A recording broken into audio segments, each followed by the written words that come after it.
Welcome, everybody. Appreciate you joining. Give it a few minutes as attendees come and join the festivities. I appreciate you all coming. Everyone's got a busy schedule, a lot of things going on in each of our lives. So definitely do appreciate you take the time to join me to walk through the magnetism and ROI of connected customer experiences, and really a deep dive on the State of Customer Engagement report that OneSignal put out this year, which I'll go into in context of, but it's effectively a qualitative and quantitative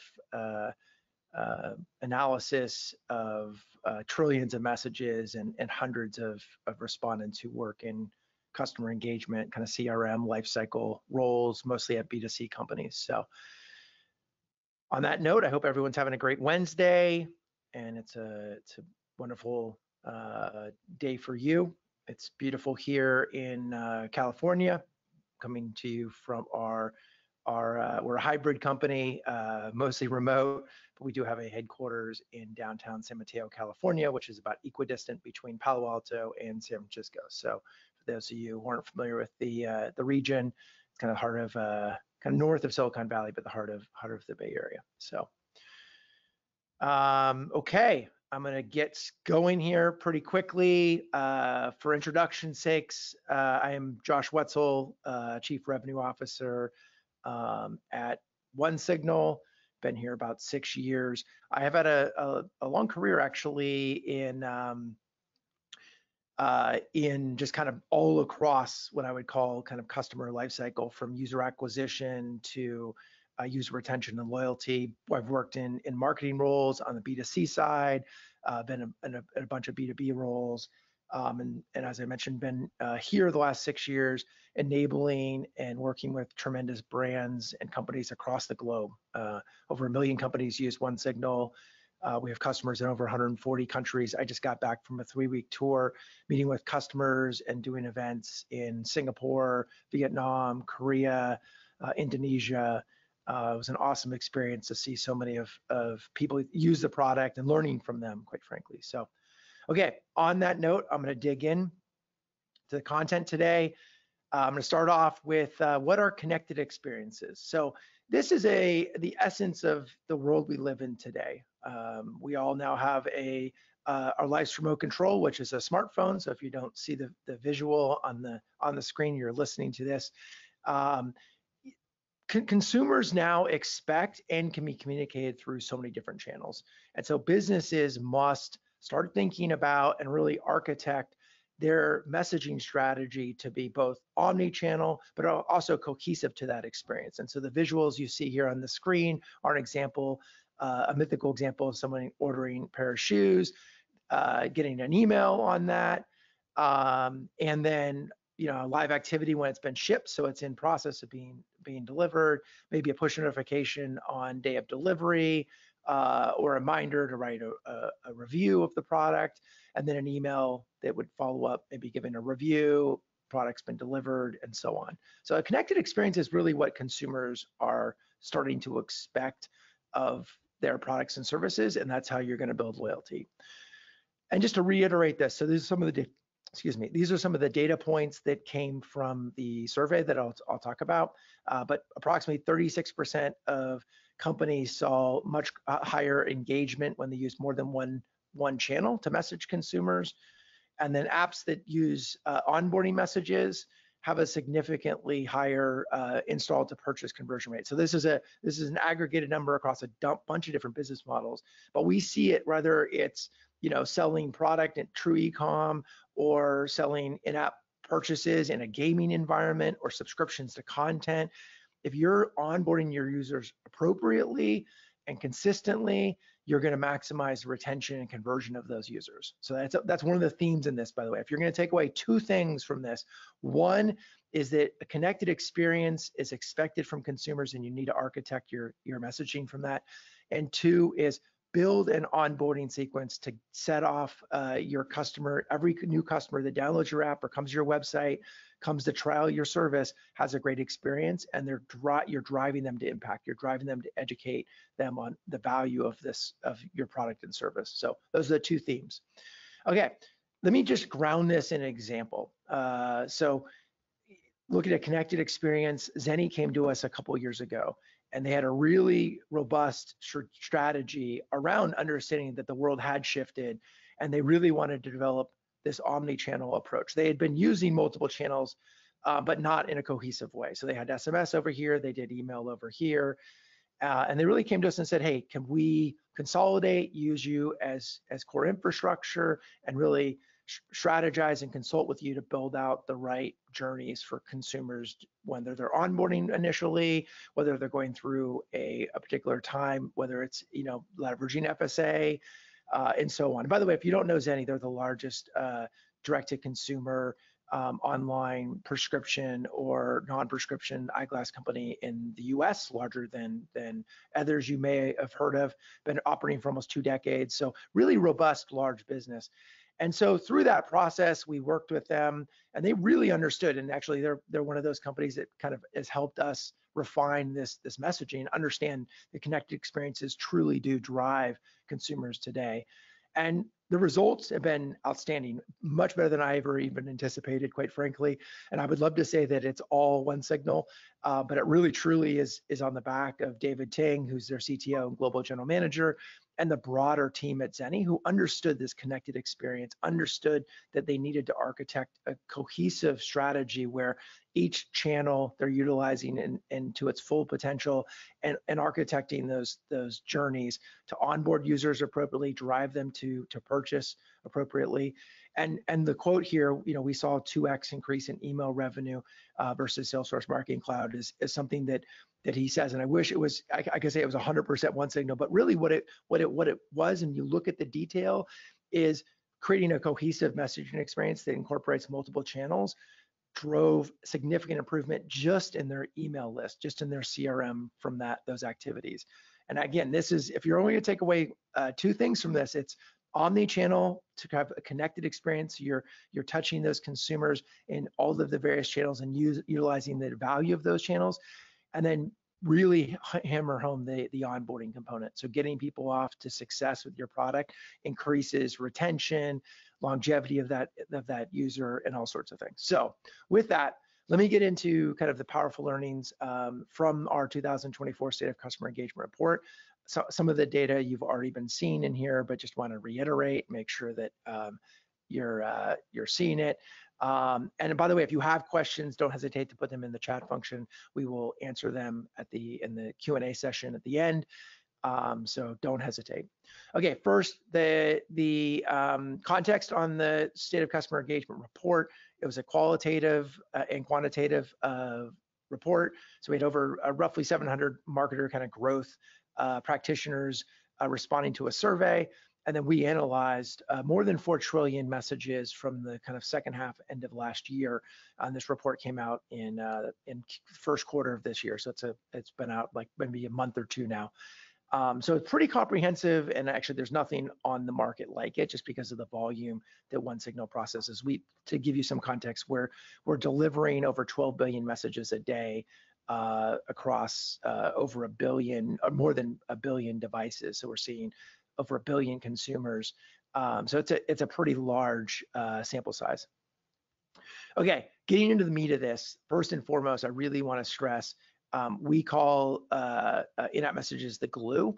And the reason why they're the glue is because when you're bringing someone into your experience, having a canvas to personalize that conversation based on where that person is in their life cycle with your business is crucial. So think, I bring someone in, they open up the app for the first time.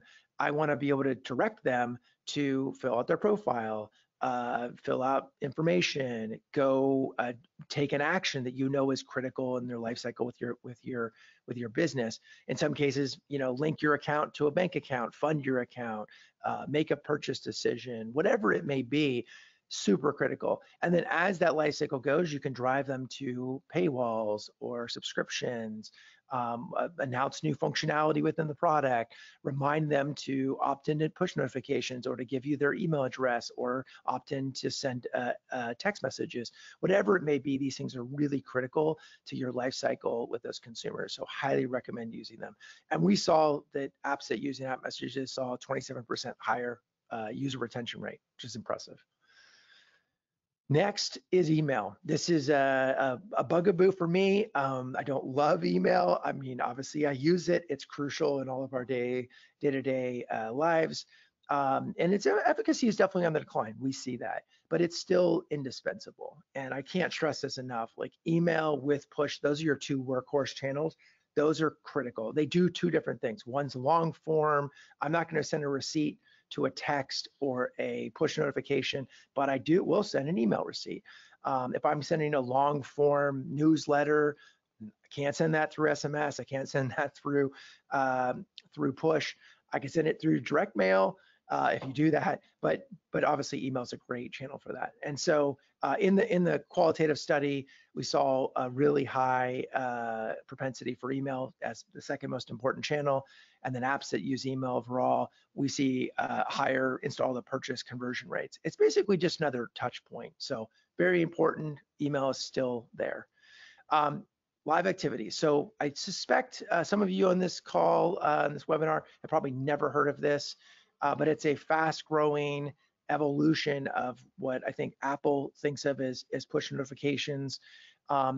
They're effectively dynamic notifications that are persistent on your lock screen. They can only technically be there 4 hours up to 8. There's some general rules about that, but they're great for think food delivery, sports scores, stock trading, anything that has some dynamic notion to it. During election season, we've seen publications drive election results. You can have a persistent kind of updating of what the results look like for a particular race, things of that nature. And companies that use this, by the way, currently we're seeing a 24% higher 30-day user retention rate. So, and then overall, this makes sense, but people that are using live activities see a significant, because they're seeing higher retention rate, they're seeing much better LTV to customer acquisition cost ratios as well. Here's some examples of it, just to hammer this home and make sure everyone's aware.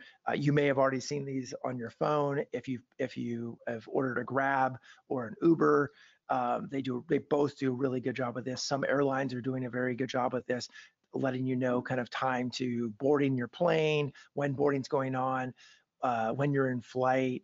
Scores, sports leagues do this well. We support several major sports leagues who do this. So lots of really good use cases here. And there is an Android corollary. It's called Live Notifications.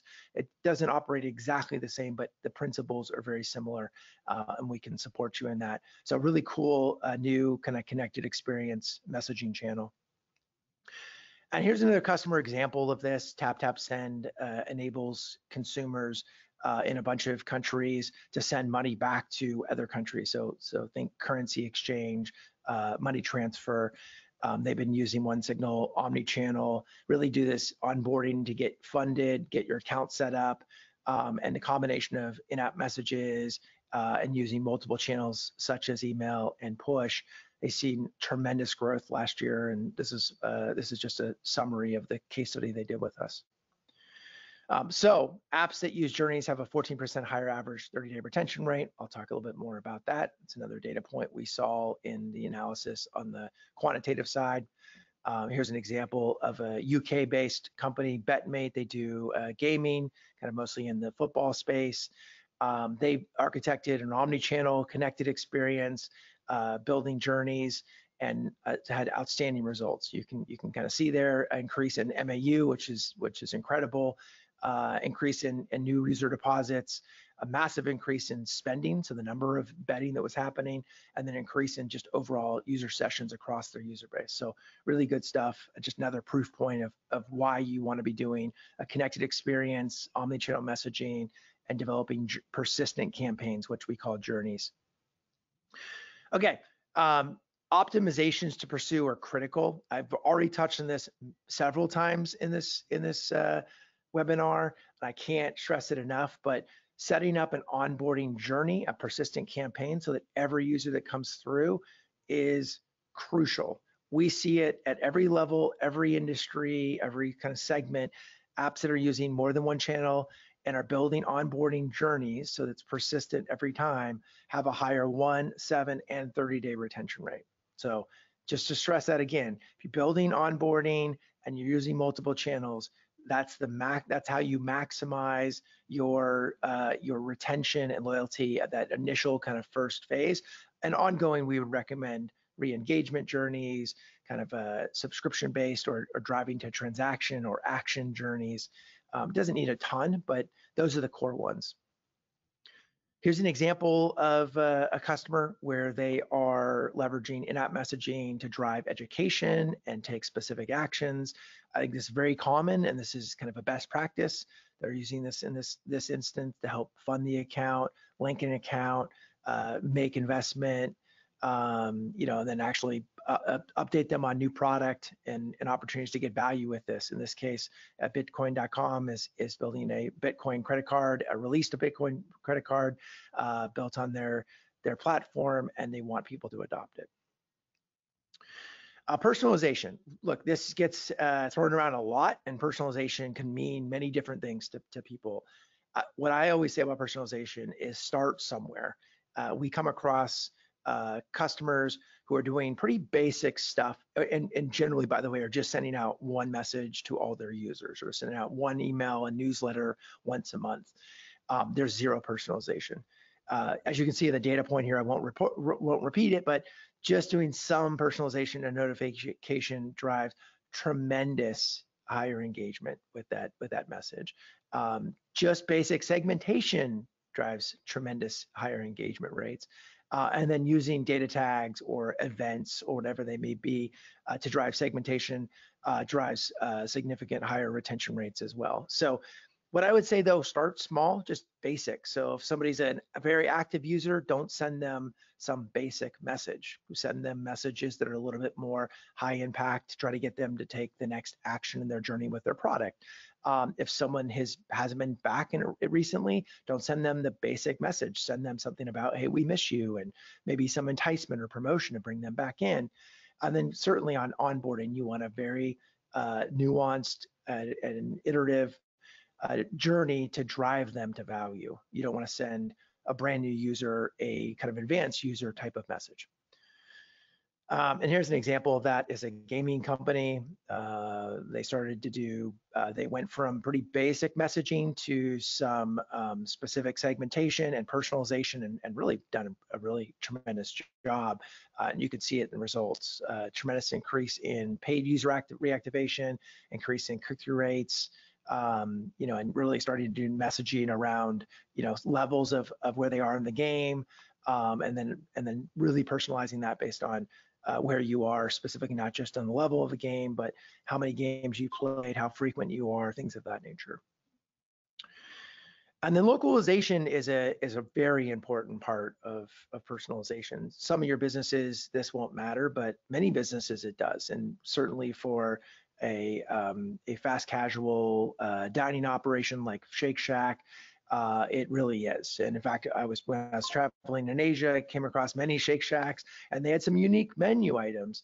So it's a great example where, do you really want to send the same message to every Shake Shack user, or do you want to customize based on where they're based in the world, right? Based on either language, location. This example would be somebody who's based in the Louisiana, New Orleans, Louisiana area, and sending them a specific message about a unique food drop, if you will, during Mardi Gras.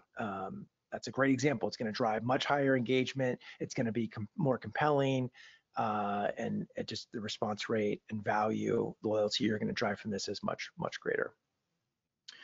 Okay. On a summary, real basic stuff here. Connected experiences are built with an omni-channel strategy. So what does that mean? Create multiple channels. I think email and push and in-app are critical. Those three really play together One's long form, one's real time, kind of short, and the other one is a sort of canvas when they come in to really help educate, direct, and drive action. Second is onboarding is essential. Like you only get one chance to make a first impression. So you want to do that well, and you want to drive them through this continuum to get them through those markers, those checkpoints, to get them to be a successful, loyal, consistent consumer of your product. Third is email remains kind of the most trusted and performant channel after push. But in general, I think that the message is, most people, by the way, that I talk to and I deal with, they love email. Email is the workhorse channel for their business, and it remains so, and that's great. I do think we see customers who are only doing push and they're not doing email, or they have these programs separate.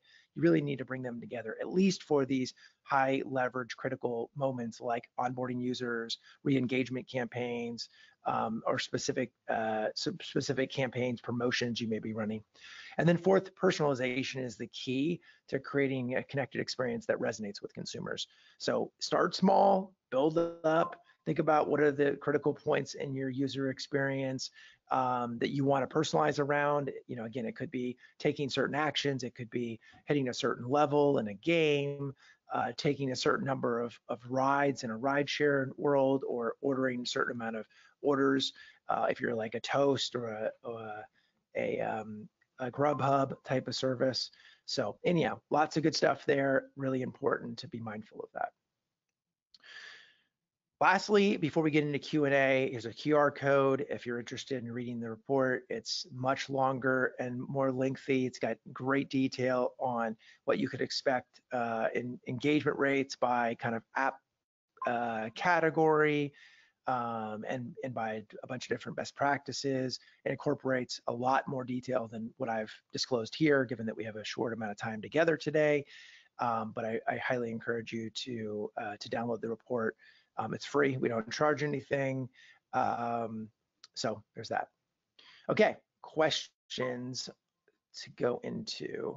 Let's see here. Okay, I've got one question here. What's the best way to approach segmentation? Is it better to segment based on firmographic or demographic data as opposed to product usage or purchase history? It's a great question for that. I think the way I think about segmentation is, if you're doing no segmentation today, you've got a very green field. I'm going to assume that you're doing segmentation around, how often users coming to the experience, how long they've been a user, and you should definitely be doing it based on sort of some of the firmographic, definitely product usage and purchase history.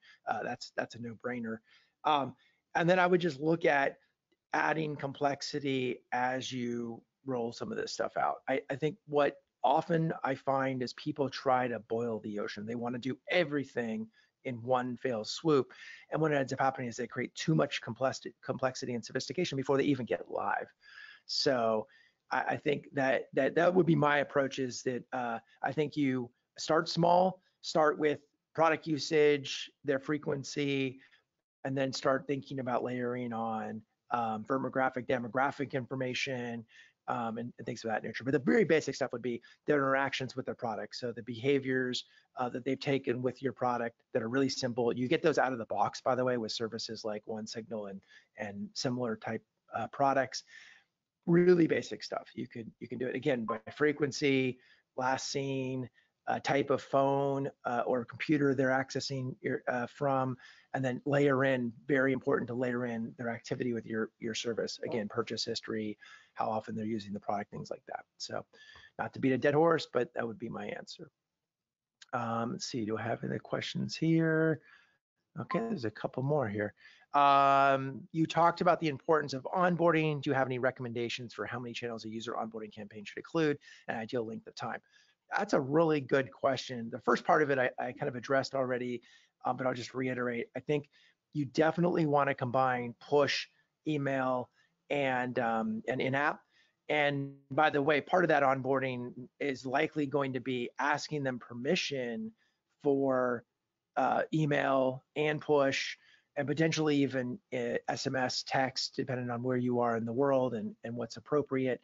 And so that's part of that onboarding. And it's basically a sign each time they give you permission for something, it's a sign of their interest and loyalty to you and their engagement with your product up front. And then to address the length of time, I wouldn't make it time-based. I'd make it behavior and activity-based. So really, it's not about a fixed amount, like, oh, after 3 days, send this email. It should be more about when they fund their account. I'm using an example of like a fintech.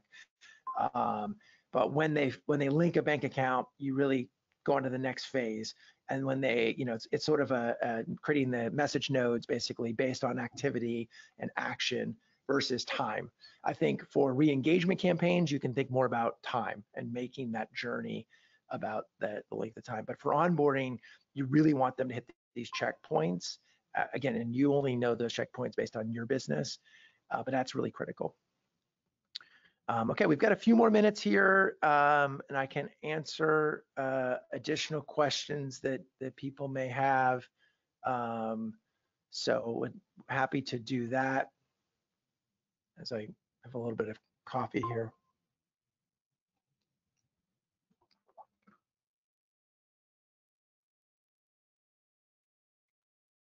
Well, it looks like everyone might be suffice on questions. I really appreciate everybody's time today. I know, again, you have a lot of things going on in your lives. You're busy. We're all busy. So very much appreciate that. And I will wait here for another minute. Oh, it looks like we'll end it. So anyhow, thank you all for joining. I really appreciate it. And take care. Bye-bye.